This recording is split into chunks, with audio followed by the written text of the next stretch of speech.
my name is Erin Larson. I'm a pediatric speech language pathologist, and today I want to talk about how songs can encourage a big sensory component that kind of keeps kids like grounded and engaged with us. So we're doing that. Now, here's what you can do to kind of get them to start communicating and requesting for you to do it.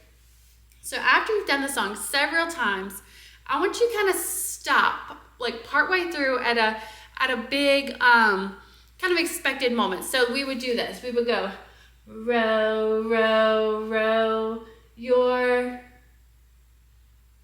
and we're just gonna wait. And we're kind of leaned back a little bit. And now if they're baby and they're not using gestures, if they're not vocalizing, using words, what I expect them to do, what I want them to do is like pull me forward, because they're able to do that gross motor aspect. I want them to pull me as like, hello, like, why'd you stop? Let's keep going. That is them communicating that they want the song to keep going. So we're back here, row, row, row, your, and we're just waiting. And you do have to wait like an uncomfortable amount of time, right? And if at first you kind of have to do it with them to show them like, hey, pull me and let's keep going. But eventually they're gonna do it themselves. So they pull you and you immediately like do that cause and effect of like, okay, they gave me something, so I'm gonna keep singing. So row, row, row your boat gently down the stream. Yay! Merrily, merrily, merrily, merrily, life is but a dream. Yay!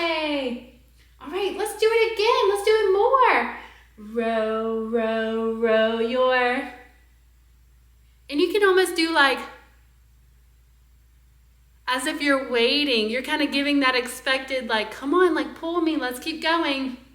So that's a great first thing you can do to get them engaged. And when they pull you, that is a request. That is them saying, hey, let's keep singing. I like this, let's keep going. So do that first. And over time with this, they will vocalize. They will, if your child's a little older and you're starting to work on words, that's when we pause and we want them to say boat. So row, row. And when they're bigger, keep them on your lap. Keep doing those big movements because they love it. Row, row, row your. You can even go boat gently down. You know, point to your mouth. Give them that cue of boat. We want them to say it, right? Gently down the stream, merrily, merrily, merrily, merrily, life is but a dream. Yeah, yay. And then at the end of the song, that's where if you're working on signs, if they have the sign more and we want to keep going, we can do that as well. But that is how I love to do Row, Row Your Boat very early on. That's one of those songs you can start with this baby, and build up until they're toddlers, and you're always kind of working on that next step.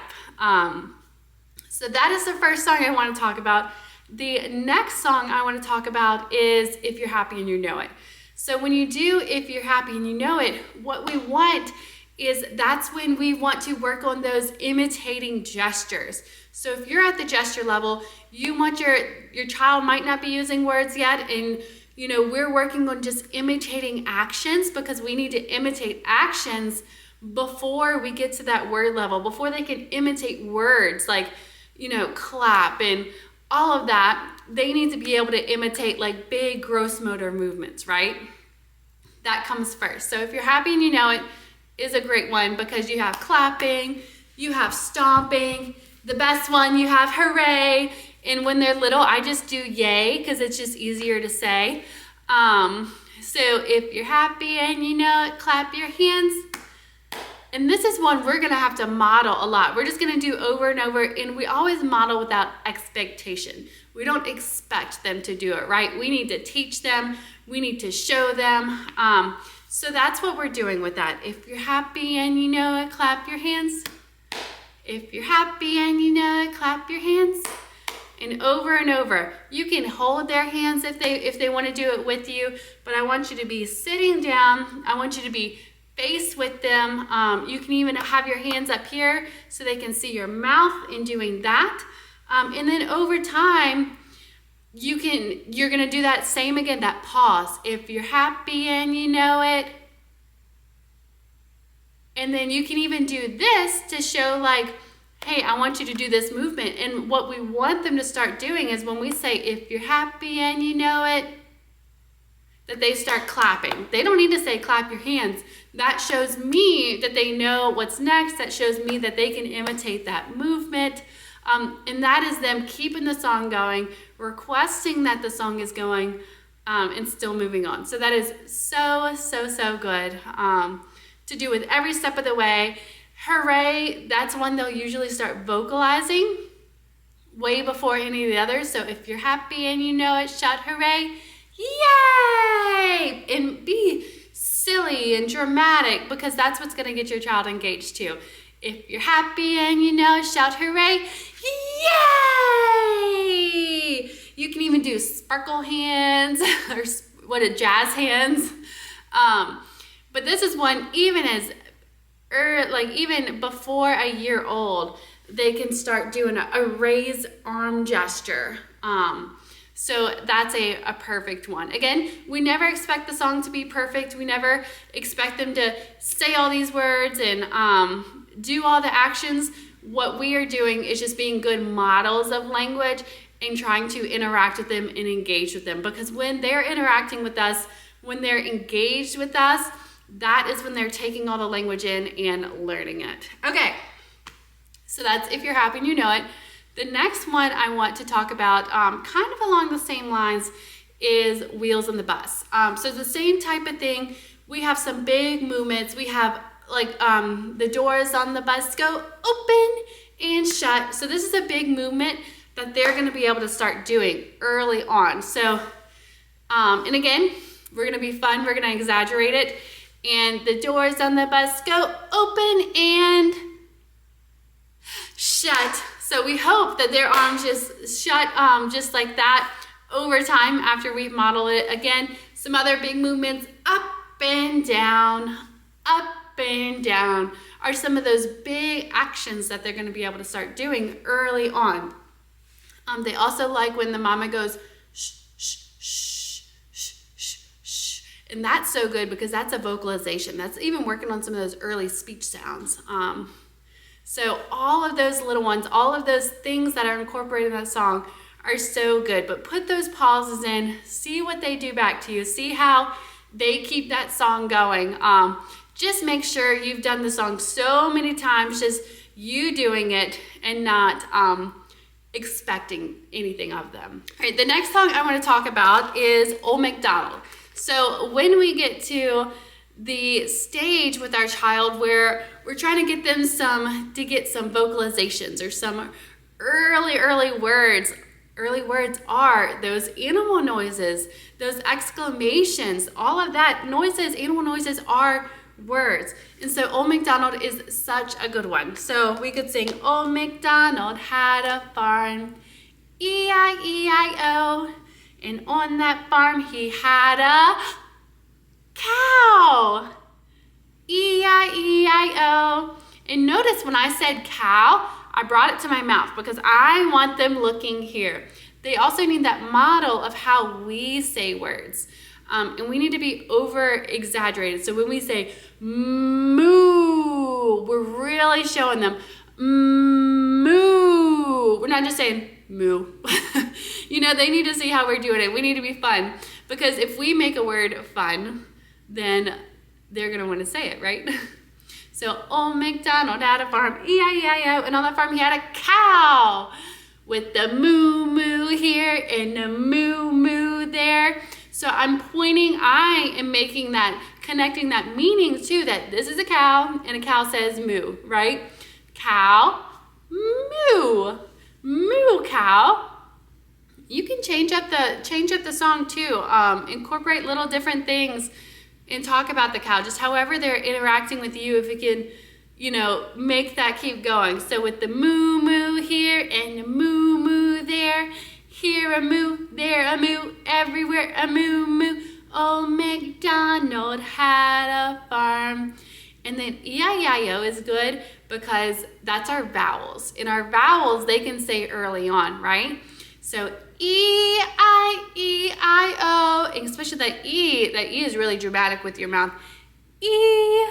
So that's something as they get a little older, and as they understand that, hey, when I stop, when I make that pause, I want them to do something, they'll start saying that E-I-E-I-O. And again, make that pause, give a little cue. So, Old McDonald had a farm. E-I-E-I-O. Even if they just give you E, I'm so excited about that, and I'm going to say the rest of it. And we'll just build upon that. So that's why Old McDonald's so good, because it has those early syllable shapes. That consonant vowel is like that first syllable shape that kids can say. Think of when they're babbling, or those first words, mama, dada, or they'll just babble, ba, ba, ba, ba, ba. That's our animal noises too. Like a sheep, ba, ba. They can probably say the ba, ba. They might have been babbling that. So let's connect a meaning to ba, ba as a sheep with the ba, ba here and ba, ba there. Again, we need to be exaggerating when we expect something. Maybe it's leaning forward. Maybe it's pointing to our mouth. We want them to start doing it with us. So that's what you can do. If they're already doing that and you are working on more words, what we can do is we can get them to help us pick the animal. So, Old McDonald had a farm, E-I-E-I-O, and on that farm he had a... And we want them to pick. We're going to give a choice. Did he have a sheep or a cow? A sheep. A sheep. Old McDonald had a farm, E-I-E-I-O, and on the farm he had a sheep. And then go on with that. Now we just sang the song super duper fast. We never want to do that. I'm just trying to give examples. We want to make sure that we're singing it in either a normal speed or even a slower speed, because children don't process language like input as fast as we do.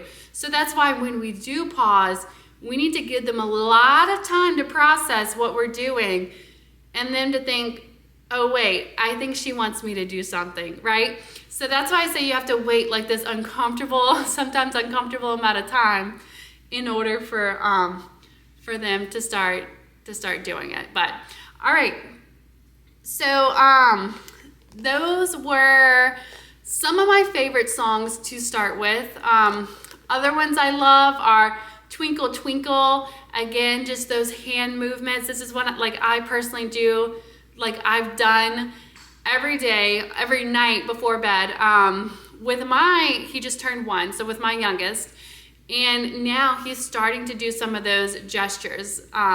So that's really exciting, and it's because I've done it so many times, right? Another one is head, shoulders, knees, and toes. That's gonna start teaching those body parts, connecting that meaning. This is head, shoulders, knees, and toes. So that's a fun song. Anything like that. Any song that your child is going to engage in, anything that incorporates those hand movements is so, so wonderful. So let me know in the comments what songs you try or what you do at home with your child. If there's a special song y'all like to do, I would love to know. But try these tips. See what you can get from your child, whether it's a gesture, whether they're pulling you back and forth, they're interacting with you. I would love to know what works for you, so leave it in the comments. Thank you for watching, and I will see you in the next video. Bye.